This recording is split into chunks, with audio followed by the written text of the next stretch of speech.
नमो लोहे सब सा। जब बोले परम पूज्य आचार्य गुरुवर श्री पद्मनंदी स्वामी महामंडराज की, परम पूज्य आचार्य गुरुवर श्री विराग सागर गुरुदेव की, परम पूज्य आचार्य गुरुवर श्री विनम्र सागर गुरुदेव की, द्वादशांग जिनवाणी माता की जय। बोलो विनंद सागर जी महाराज की जय।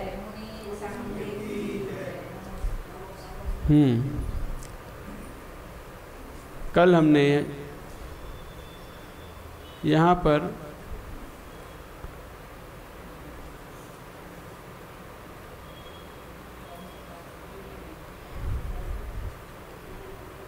परिसों को सहन करने के बारे में समझा था कि पहले सबसे प्रथम कसायों को नाश करके अपना चित्त शुद्ध बना लें, पीछे संसार की निंदा आदि प्रवचन दें, फिर परिसों को सहन करें। ये बात कही थी कि जब तक आप मोह का नाश नहीं करोगे, कसायों को नहीं जीतोगे, तब तक चित्त शुद्ध नहीं होगा। चित्त शुद्ध नहीं होगा तो आत्म ध्यान नहीं होगा, और बिना उसके आपका परिसों को सहन करना, प्रवचन आदि करना सब व्यर्थ है। इसीलिए पहले हमें अपने कषायों को जीतना होता है, अपने मन को शांत करना होता है, निराकुल करना होता है, सौम्य परिणाम वाला बनाना होता है, तभी जाकर हमारा जीवन में प्रत्येक क्रिया सार्थक हो पाती है। ये बात कल समझी थी। आज इसके आगे 52 नंबर।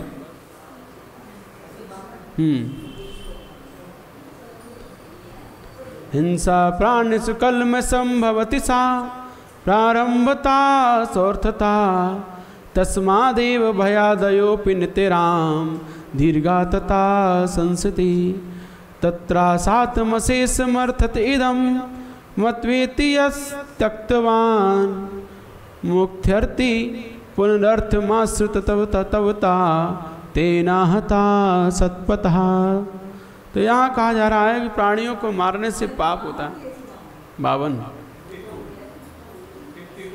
प्राणियों को मारने से पाप होता है, तथा वह पाप आरंभ से होता है, और वह आरंभ धन से होता है, तथा धन के होते ही लोभ आदि की उत्पत्ति होती है। लोभ आदि के होने से दीर्घ संसार होता है, तथा संसार से अनंत दुख होते हैं। इस प्रकार से सब बातें द्रव्य से होती हैं। इस बात को जानकर मोक्ष के अभिलाषी मुनियों को द्रव्य का त्याग कर दिया है, किंतु जिसने धन का आश्रय किया उसने सच्चे मार्ग का नाश ही कर दिया है, ऐसा समझना चाहिए। ओहो, क्या कहा यहाँ पर आचार्य भगवान ने कि प्राणियों को मारने से पाप होता है, और वह पाप आरंभ से होता है, और वो आरंभ हमेशा धन कमाने में होता है। धन के होते ही लोभ आदि प्रवृत्ति होती है, और लोभ से दीर्घ संसार की वृद्धि प्राप्ति होती है। संसार के अनंत दुख प्राप्त होते हैं। तो ये सब के सब कारण उसके पीछे धन होता है ना।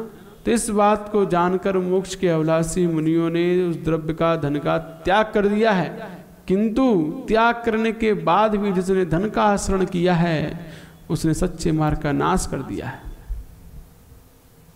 ऐसा समझना चाहिए।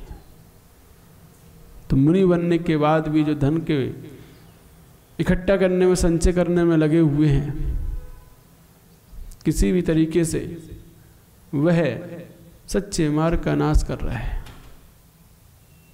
क्योंकि ये मार्ग धन त्याग करने का है, धन जोड़ने का नहीं।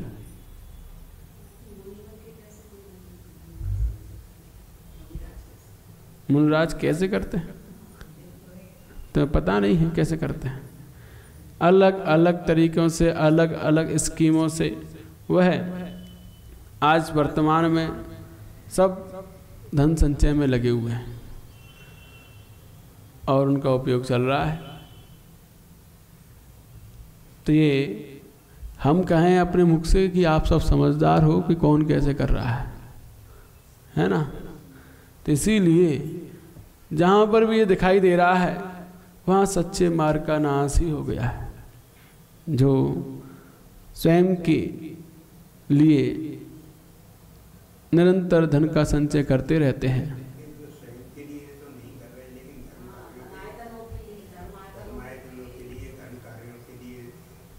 धन आयतनों के लिए, धर्म कार्यों के लिए भी जो लगे हुए हैं, वास्तविकता में देखा जाए तो साधु का ये मार्ग नहीं है।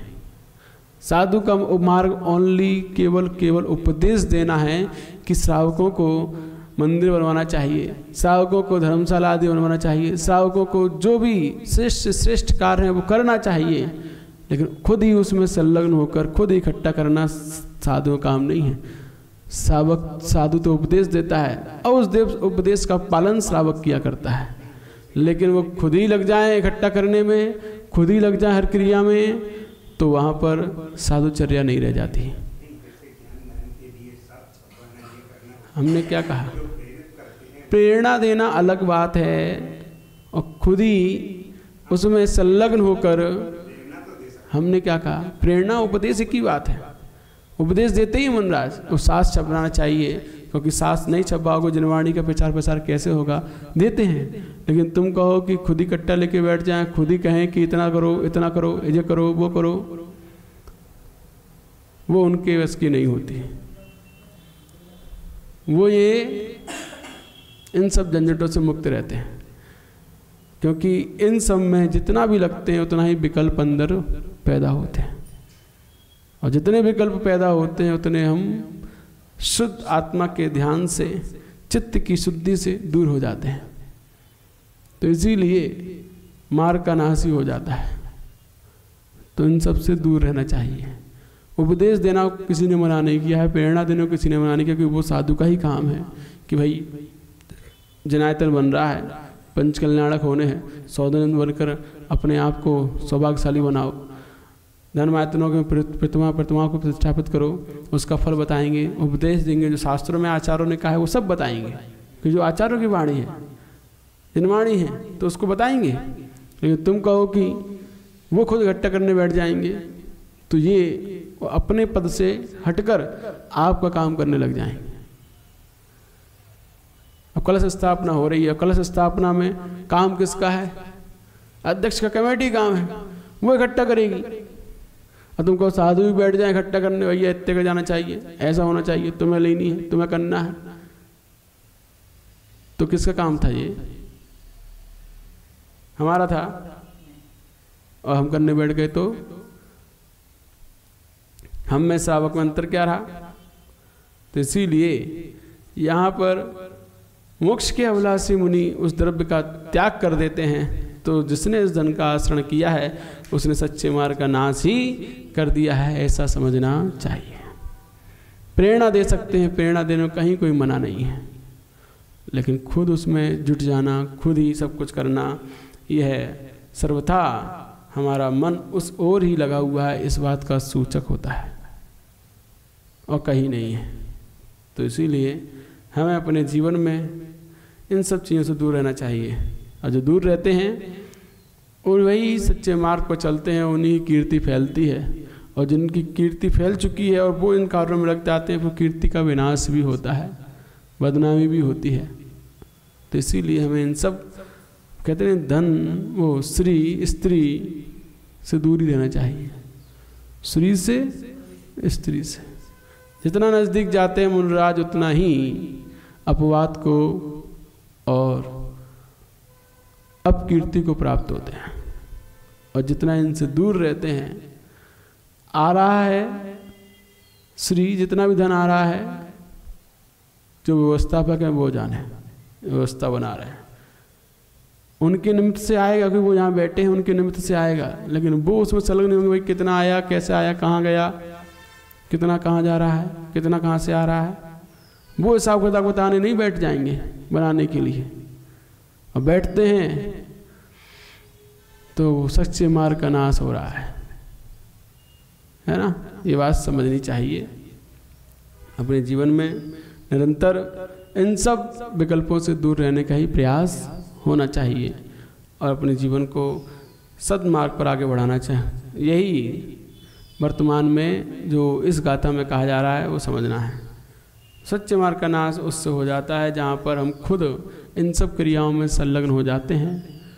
श्री और स्त्री दोनों से दूर रहने का प्रयास करना है। स्त्रियां भी जिन मनराज के नज़दीक ज़्यादा रहती हैं, निकट रहती हैं, उनका भी अपवाद अपकीर्ति फैलती है। और स्त्री में भी जो मुंडराजा संलग्न हो जाते हैं उनकी भी अपवाद और अपकीर्ति फैलना प्रारंभ हो जाती है।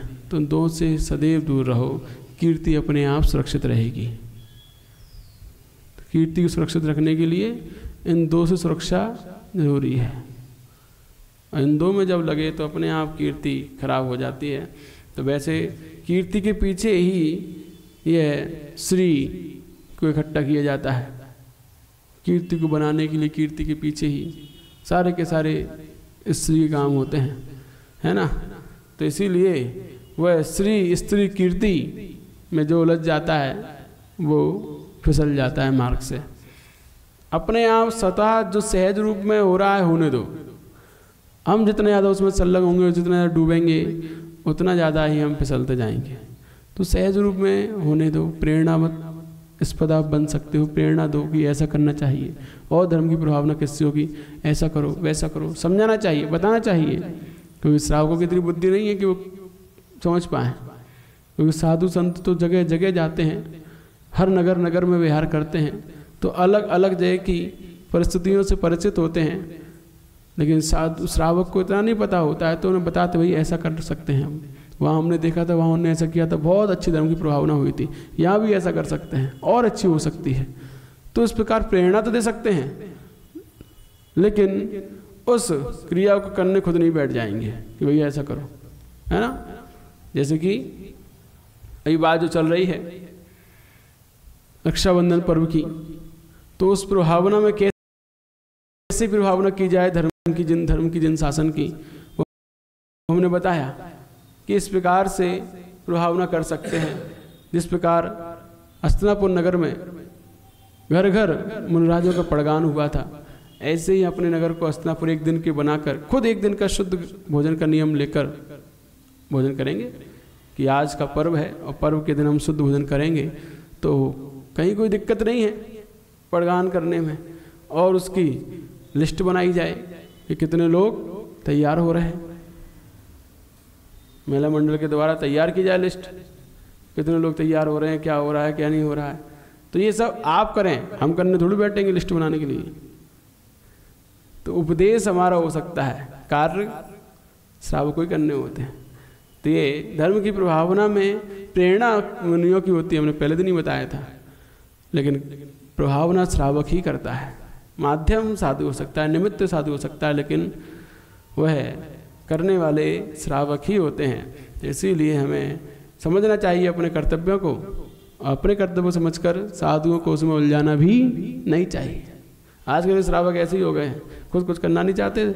आप महाराज जी आप बताओ क्या करना है, अब वो बता देते हैं, फिर कहते महाराज जी ने तो कहा था, और फिर उसमें संलग्न भी इस प्रकार से नहीं हो पाते जिस प्रकार से उन्हें होना चाहिए था धर्म की प्रभावना में। तो ये सब हमारे अंतरंग के दोषों के कारण से साधुओं को उसमें अधिक संलग्न होना पड़ता है। यदि हम खुद आगे बढ़ चढ़कर हर क्रिया में एक उपदेश मात्र में जुट जाएं, तो कहीं किसी प्रकार की दिक्कतें नहीं आती हैं। तो आगे और समझिए इसमें क्या कहा जा रहा है। दुर्ध्यानार्थमबद्ध कारणमहो निर्गंतता नये शय्या हेतु तेनाद्यति प्रशमिनां लज्जाकरं स्वीकृतं यत्तक्तिं न गृहस्थयोग्यमपरं स्वर्णाधिकं साम्प्रतं निर्गन्तेष्वपि चेत् तदस्य नितरां प्रायः प्रविष्टा कलिः। यहाँ कह रहे हैं, आचार्य कहते हैं कि निर्गंत मुनि शैया के कारण यदि घास आदि को भी स्वीकार कर लें, तो वह स्वीकार भी उनके खोटे ध्यान के लिए होता है तथा निंदा करने वाला और निर्गंतता में हानि पहुंचाने वाला होता है। लज्जा को करने वाला भी होता है। तब वे निर्गंत यतीश्वर ग्रस्त के योग्य सुवर्ण आदि को कब रख सकते हैं? यदि इस काल में निर्गंत सुवर्ण आदि को रखे तो समझना चाहिए कि यह कलकाल का ही महात्म्य है, उसी का प्रभाव है कि कलकाल चल रहा है कि जो हमारे योग्य नहीं है वो भी रखा जा रहा है। तो ये कलकाल का ही प्रभाव है। क्योंकि जब यहाँ करें घास को भी स्वीकार कर लेते हैं, सूखी घास होती है ना, सूखी घास पर लेटते हैं, प्यार बोलते हैं इसे, चावल की धान, वह उसको भी स्वीकार कर लेते हैं सैया के लिए, तो वो भी उनके खोटे ध्यान के लिए होता है। उसका ध्यान रखना पड़ता है, अब खराब ना हो जाए, बारिश में गीली ना हो जाए, जीभ ना पड़ जाए, सुखा ना हो, उसे अच्छे से शोधन करो, बहुत विकल्प हो जाते हैं।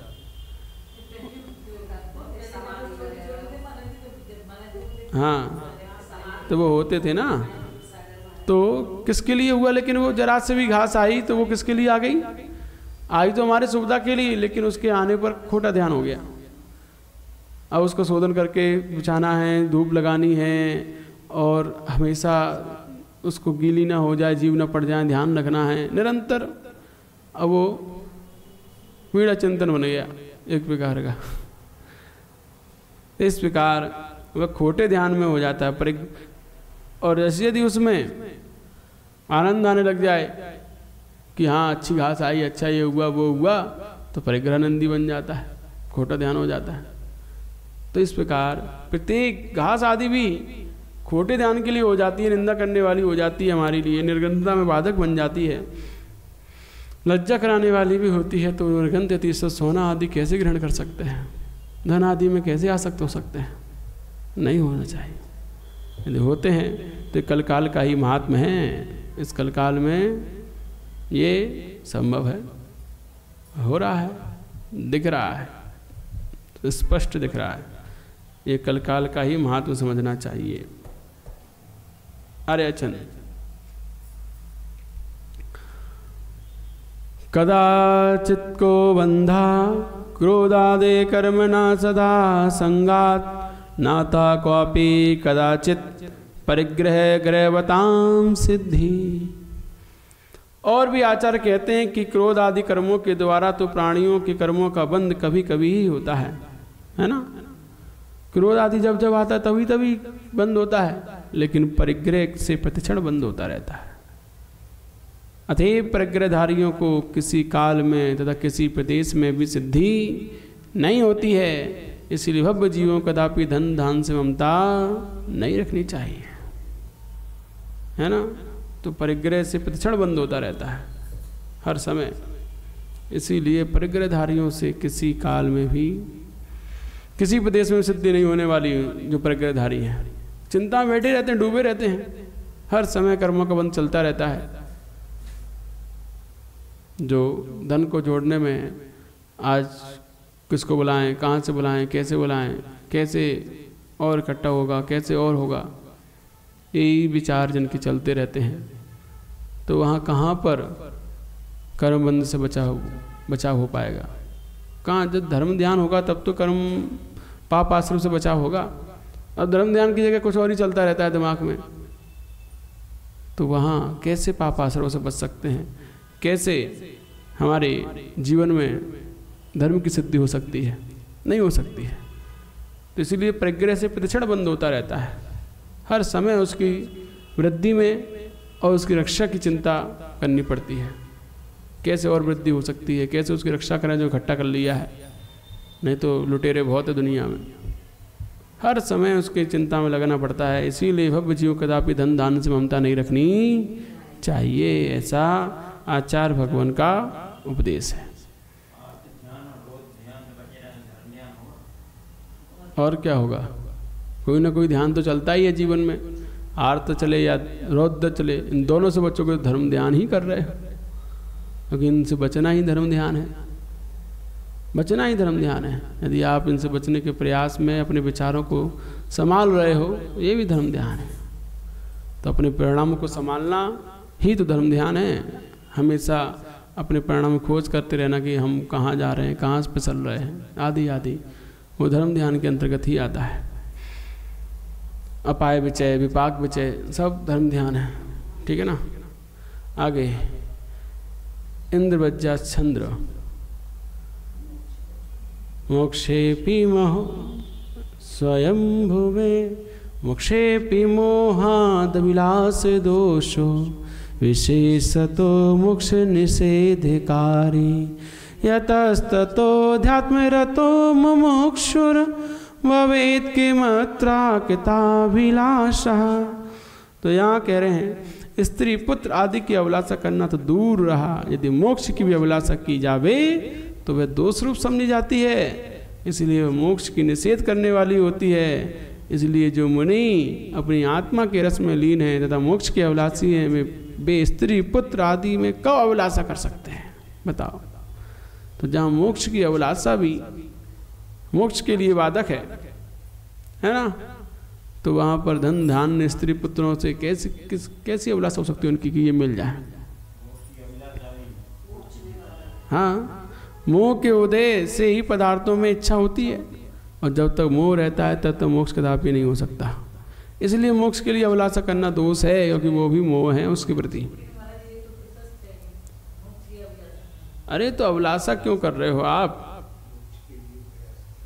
आप तो केवल कर्म किए जा, फल की चिंता मत कर, है ना। चिंतन करना है वहाँ।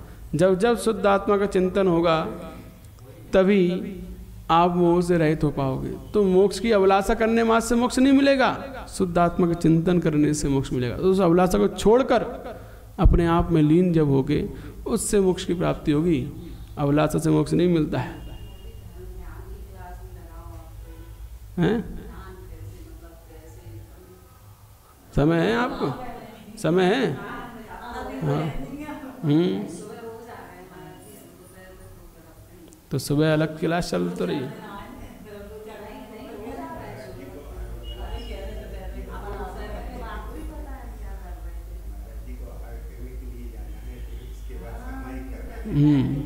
तो सही बात है, जितना हमारे पास समय है उतना आपको मिल रहा है। आगे ये बात समझ लेनी चाहिए, इसके आगे अपन कल समझेंगे। तो मोक्ष के अभिलाषी पुरुषों को मोक्ष की भी इच्छा करना निषेध है, तो अन्य चीज़ों की इच्छा करेंगे, स्त्री पुत्र धन धान्य की, तो कैसे मुक्ति होगी? क्योंकि जरा सी भी पदार्थों में इच्छा होता है तो मोह का ही उदय समझना चाहिए, और जब तक तो मोह रहता है तब तक मोक्ष का कदापि भी संचय मोह उसकी प्राप्ति नहीं हो सकती। तो ये बात समझकर समस्त मुनिराजों को, हमको इन समस्त अभिलाषाओं से दूर होकर निरंतर निराभिलाषी रहना चाहिए। जो है सहज रूप में प्राप्त हो तो ठीक है, जितना मिल रहा है अपने पुण्य का उदय है, नहीं तो विकल्प रहित रहना चाहिए, सारे संकल्पों से